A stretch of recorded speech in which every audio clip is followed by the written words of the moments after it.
मेरे प्यारे बच्चों, हिंदी वागधारा चैनल में आज आपका पुनः हृदय से स्वागत है। इस उम्मीद और अपेक्षा के साथ कि आप अपनी तैयारी को उत्तरोत्तर बढ़ा रहे होंगे और बड़ी शिद्दत से हर क्षेत्र में अपनी निगाह डाल रहे होंगे कि किस क्षेत्र के अपने सिलेबस के कौन से प्रश्न कहाँ से आएंगे।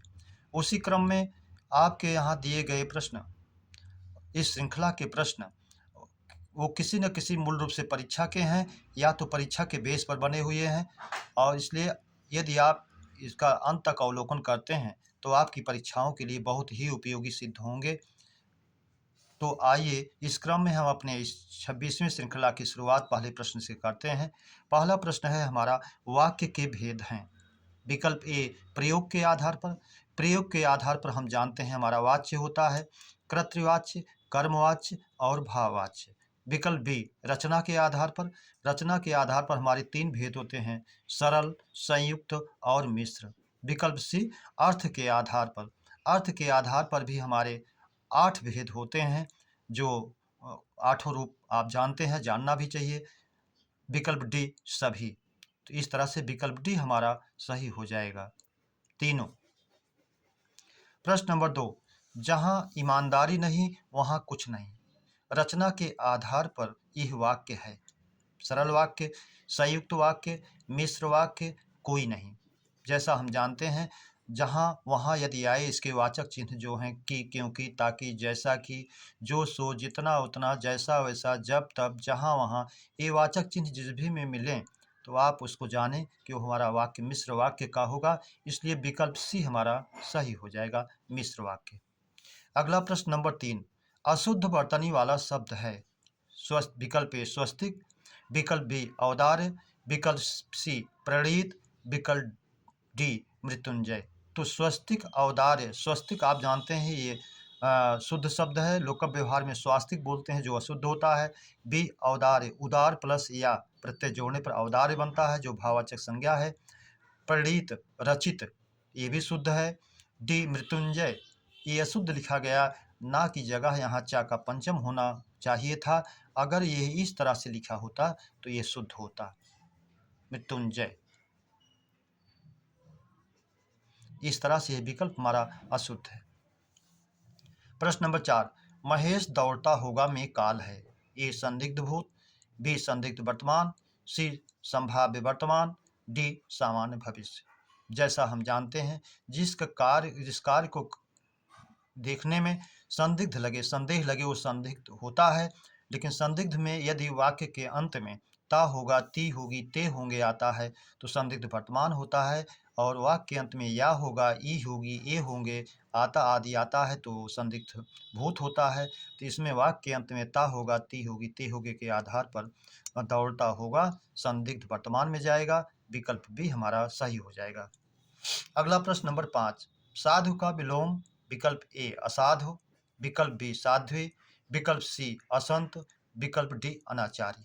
तो साधु का विलोम असाधु भी होता है, साध्वी भी होता है। असाधु स्वतंत्र विलोम है, साध्वी जो है लिंग के आधार पर है। तो जहाँ पर स्वतंत्र विलोम मिले तो वहाँ लिंग को वरीयता हम ना दे करके विकल्प ए को ही सही मानेंगे। यदि दोनों दिया होता तो उस परिस्थिति में हम विचार करके दोनों पर करते, लेकिन चूंकि दोनों नहीं दिया इसलिए हम स्वतंत्र विलोम को ही विलोम मानेंगे, लिंग के आधार को नहीं। प्रश्न नंबर 6, फल खाया जाता है में वाच्य है। कर्तृवाच्य ए, बी कर्मवाच्य, सी भाववाच्य, डी कोई नहीं। जब क्रिया कर्म के अनुसार रखी जाती है तो कर्मवाच्य होता है। यहाँ कर्ता अप्रत्यक्ष है, छिपा हुआ है, इसलिए विकल्प भी हमारा कर्मवाच्य सही हो जाएगा। प्रश्न नंबर 7, हिंदी का प्रथम महाकाव्य है। ए, प्रियप्रवास। बी, पृथ्वीराज रासो। सी, खुमार रासो। डी, परमाल रासो। विकल्प ए, प्रियप्रवास, जिसको हम जानते हैं ये खड़ी बोली का महाकाव्य है और अयोध्या सिंह उपाध्याय हरिहर द्वारा लिखा गया है। विकल्प बी, पृथ्वीराज रासो, ये पृथ्वी का ये जो है हिंदी का प्रथम महाकाव्य है, इसलिए विकल्प बी हमारा सही हो जाएगा। सी, खुमार रासो और परमार रासो से इसका संबंध नहीं है। प्रश्न नंबर 8, चोर उठ भागा में क्रिया है। ए, संयुक्त क्रिया। बी, पूर्वकालिक क्रिया। सी, अकर्मक क्रिया। डी, प्रेरणार्थक क्रिया। चोर उठ भागा यहाँ भाव में छिपा हुआ है, कर छिपा हुआ है, उठ के बाद कर होना चाहिए था, तो ये पूर्णतया पूर्वकालिक होता वाक्य, लेकिन चूंकि कर छिपा हुआ है इसलिए मान करके आयोग भी इसको माना था कि पूर्वकालिक क्रिया, इसलिए विकल्प बी को पूर्वकालिक क्रिया मानी जाए। लेकिन संयुक्त क्रिया देखा जाए तो संयुक्त क्रिया भी इसमें बनती है। उठ भागा दोनों क्रियाएं संयुक्त रूप से पास पास हैं, इसलिए संयुक्त क्रिया भी हो सकती है। उठ भागा अकर्मक क्रिया का रूप भी ले सकता है, लेकिन चूंकि मूलतया प्रथम दृष्टया कर छिपा हुआ दिखने के कारण पूर्वकालिक क्रिया इसको मान लिया जाता है। प्रश्न नंबर 9, असंगत विलोम युग्म है। मसृण का रुच्छ, मसृण माने कोमल, रुच्छ माने खुरदरा, सही है। बी काठिन्य सारल्य, कठिन में या प्रत्यय जोड़ा गया, सरल में या प्रत्यय जोड़ा गया, भाववाचक संज्ञा बन गई, विकल्प बी। विकल्प सी ईहा ईप्सा, तो विकल्प बी विलोम है। सी ईहा माने इच्छा, ईप्सा माने इच्छा, ये दोनों पर्यायवाची हो गए, इसलिए असंगत विलोम है।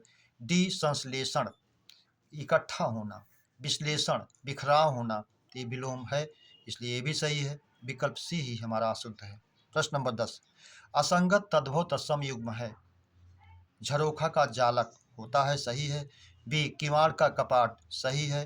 दूब का दूरवा, सही है। डी ईहा का वांछा, एक दूसरे के पर्यायवाची तो हैं लेकिन ये तत्सम नहीं है, तो इस जबकि ईहा का ईप्सा होना चाहिए था, ईप्सा होता तो ये भी सही होता, इसलिए विकल्प डी अशुद्ध है। प्रश्न नंबर 11, किस समास में उपमेय उपमान से भारी होता है। उपमा अलंकार, बी प्रतीप अलंकार, सी अनन्वय अलंकार, डी श्लेष अलंकार। जैसा कि हम जानते हैं कि प्रतीप अलंकार उपमा अलंकार का विलोम होता है, इसमें उपमेय उपमान से भारी होता है, जबकि उपमा अलंकार में वह उपमेय से उपमान भारी होता है। सीता का मुख चंद्रमा के समान है, तो उपमा अलंकार, और सीता के मुख के समान चंद्रमा है, उसका उल्टा हो गया तो प्रतीप अलंकार। गोस्वामी जी ने लिखा भी है, बहुर विचार कीन्ह मन माही, सीय बदन सम हिमकर नाही, तो इस तरह से विकल्प भी हमारा सही हो जाएगा, ना इसमें अनन्वय है ना श्लेष है। प्रश्न नंबर 12, आग लाग सब बरिगा, अति भल कीन, साजन हाथ घैलना भरि भर दीन। उपयुक्त पंक्तियों में छंद है। विकल्प ए उल्लाला, बी वरवय, सी दोहा, डी गीतिका। तो जिसको हम काउंटिंग करके देख भी सकते हैं, बड़ा आ है तो गुर होगा, गा है तो लघु होगा, गुर होगा, लघु होगा, लघु होगा, लघु होगा, लघु लघु गुरु, लघु लघु लघु लघु गुरु लघु। काउंट करके हम गिन सकते हैं, 2 1 3 2 5 1 6 2 8 2 10 2 12, फिर यति 2 2 4 3 7, 12 और 7 हैं, तो इस तरह से हमारा जो है बरबय हो जाता है, 12 7 19, विकल्प भी हमारा सही हो जाता है, बरबय। प्रश्न नंबर 13, रस का सर्वप्रथम वर्णन किस वेद में मिलता है। ऋग्वेद, बी यजुर्वेद, सी सामवेद, डी अथर्ववेद। तो जैसा हम जानते हैं ऋग्वेद का वर्णन जो है छांदोग्योपनिषद में मिलता है रस का वर्णन, तो इसलिए विकल्प ए हमारा सही हो जाएगा। प्रश्न नंबर 14, गो का अनेकार्थी है। गाय, बी इंद्री, सी किरण, डी सभी। तो हम जानते हैं गाय का अनेकार्थी गाय, इंद्री, किरण, स्वर्ग आदि होता है, तो तीनों हमारे हैं, इसलिए विकल्प डी हमारा सही हो जाएगा। अब इस अभ्यास श्रृंखला का शेष भाग, प्रश्न नंबर अगला हमारा 16, सा का उच्चारण स्थान है।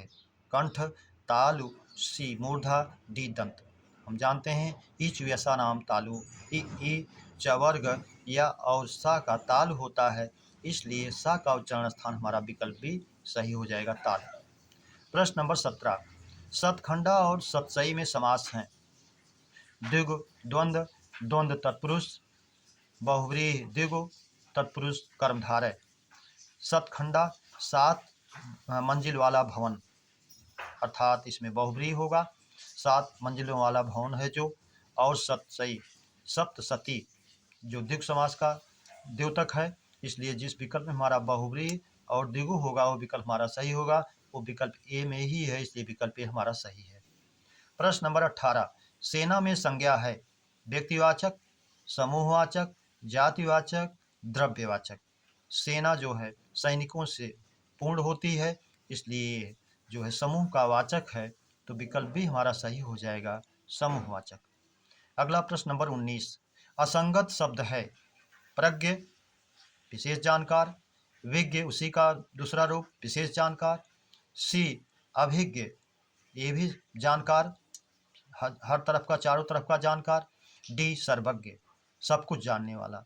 तो प्रज्ञ, विज्ञ और अभिज्ञ एक दूसरे के पर्याय हैं, लेकिन सर्वज्ञ सब कुछ जानने वाला ये थोड़ा भिन्न है, अलग है। ये पूर्णक का संकेत करता है और कोई पूर्णक या सर्वज्ञ नहीं होता है। सर्व सर्वम ना जानात सर्वज्ञम नास्ति कश्चन, इसलिए विकल्प डी हमारा भिन्न हो जाएगा, असंगत हो जाएगा। डी। प्रश्न नंबर 20, अजर और अजिर समश्रुति भिन्नार्थक शब्द का अर्थ है जो वृद्ध ना हो, आंगन, बी अल्प आंगन, जड़हीन, वृद्ध, वृद्ध आंगन। जैसा हम जानते हैं अजर जो जड़ ना हो, जो वृद्ध ना हो, और अजिर माने आंगन। मंगल भवन आप पढ़ते भी हैं, मंगलहारी द्रवो सुदशरथ अजिर बिहारी, अजिर का अर्थ आंगन होता है। विकल्प ए हमारा सही हो जाएगा, जो वृद्ध ना हो और आंगन। प्रश्न नंबर 21, संस्कृत के 4 अध्याय रचना किसकी है?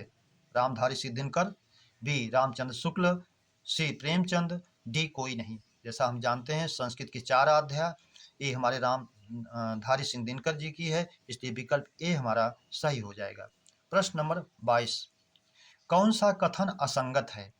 विकल्प ए उपमा अलंकार में उपमेय की तुलना उपमान से होती है, सही है। विकल्प बी प्रतीप अलंकार में उपमेय उपमान से भारी होता है, सही है। सी अनन्वय अलंकार में उपमेय ही उपमान होता है, सही है। जैसे भारत सम ही भारत है, तो वही उपमेय ही उपमान होता है। डी अनन्वय अलंकार में वाचक चिन्ह नहीं आते हैं, आता है। भारत सम भारत है, भारत सम ही भारत है, तो सम वाचक चिन्ह आ रहा है, इसलिए विकल्प डी हमारा असंगत है। ये कह रहा है कि नहीं आते हैं वाचक चिन्ह, जबकि आते हैं, इसलिए विकल्प डी हमारा असंगत है। प्रश्न नंबर 23, वह धीरे धीरे जा रहा था में क्रिया विशेषण, ए कालवाचक, बी रीतिवाचक, सी स्थानवाचक, डी परिमाणवाचक। धीरे धीरे जाने की क्रिया जो है एक मैनर है, एक ढंग है, एक तरीका है, एक शैली है, इसलिए हमारा जो है रीतिवाचक विकल्प भी सही हो जाएगा। प्रश्न नंबर 24, यह चांदी खोटी प्रतीत होती है में विशेषण की संख्या है 1, 2, 3, 4। तो एक तो यह जो है सार्वनामिक विशेषण है, यह चांदी, ये चांदी संज्ञा की विशेषता बतला रहा है, इसलिए एक विशेषण ये है। खोटी चांदी ये विधेय विशेषण है, इसलिए 2 विशेषण, एक सार्वनामिक और विधेय विशेषण, तो विशेषणों की संख्या हमारा विकल्प भी 2 सही हो जाता है। प्रश्न नंबर 25, साहसिक पर्याय है साहसिक चोर का, वीर का, कायर का, साधु का। साहसिक, खनक, दस्यु, कुंभिल ये सब चोर के पर्यायवाची होते हैं। साहस करने वाला अर्थात चोर को ही माना गया, इसलिए विकल्प ए हमारा सही हो जाता है। अगला प्रश्न नंबर 26, गमनी में प्रत्यय है अनीय, बी आ, सी या, ड ई। तो गम में अनीय प्रत्यय है, इसलिए गमनीय बन गया। तो हमारा जो है गमन, गमन ईय, तो गमन हमारा मूल शब्द है और ईय प्रत्यय है, तो ना अनी होगा, ना आ होगा, ना या होगा, इसलिए विकल्प डी हमारा सही हो जाएगा, ईय, गमन प्लस ई। यदि पठनी होता तो पठ प्लस अनी होता। प्रश्न नंबर 27, लावारिस में किस भाषा का उपसर्ग है? ए हिंदी, बी अरबी फारसी, सी अंग्रेजी, डी तुर्की। तो ना हिंदी का है, ना तुर्की का है, ना अंग्रेजी का है, ये अरबी फारसी का है, इसलिए लावारिस विकल्प भी हमारा सही हो जाएगा। ये उर्दू अरबी फारसी का उपसर्ग है। बबा, बेबिल, बिला, बरबत, खुश, ऐन, सर, गैर, ना, हर, हम, अल, फिल, फी, ला, दर, कम, ये 20 उपसर्ग जो हैं ये अरबी फारसी उर्दू के हैं, इनको हमें जानना चाहिए। प्रश्न नंबर 28, व्यावहारिक में कितने उपसर्ग हैं? ए 1, बी 2, सी 3, डी 4। तो अगर हम शब्दों को अलग करें, इसके उपसर्गों को अलग करें, वी प्लस औ प्लस हार प्लस इक, तो वी और औ 2 उपसर्ग मिल रहे हैं, इसलिए हमारा बी विकल्प सही हो जाएगा। प्रश्न नंबर 29, खाने की इच्छा करने वाला वाक्यांश के लिए एक शब्द। जैसा हम जानते हैं, बुभुक्षा माने खाने की इच्छा करना, और अगर मूल शब्द में जोड़ दिया जाए मात्रा तो इच्छा करने वाला हो जाता है। तो बुभुक्षा का बुभुक्षु, खाने की इच्छा करने वाला, इसलिए विकल्प ए सही हो जाएगा। बी शिशिक्षु, शिशिक्षा माने होता है सींचने की इच्छा करना, शिशिक्षु सींचने की इच्छा करने वाला। शिश्रिक्षा रचना करने की इच्छा, रचना करने की इच्छा करने वाला शिश्रिक्षु। डी जिगीषु, जिगीषा मूल शब्द जीतने की इच्छा करना, जिगीषु जीतने की इच्छा करने वाला। ये तीनों नहीं होंगे, यही विकल्प बी हमारा सही हो जाएगा, खाने की इच्छा करने वाला। प्रश्न नंबर 30, निम्न विराम चिन्हों में निर्देशक विराम चिन्ह है। विकल्प ए जो उपविराम का चिन्ह है, विकल्प बी जो अर्ध विराम का चिन्ह है, विकल्प सी जो पूर्ण विराम का चिन्ह है, विकल्प डी जो योजक से बड़ा होने के कारण निर्देशक चिन्ह है। इसलिए विकल्प डी हमारा सही हो जाता है। मेरे प्यारे बच्चों, आज अभ्यास श्रृंखला 26 का प्रश्नों की चर्चा पर चर्चा हम लोगों ने किया। उम्मीद करता हूँ ये चैनल आपको बेहतर लगा हो, इसके प्रश्न आपको अच्छे लगे हों। सब्सक्राइब, लाइक और शेयर करें, यही आपसे उम्मीद और अपेक्षा है। और अगले टॉपिक के मिलने तक आप सभी को हृदय से धन्यवाद। जय हिंद।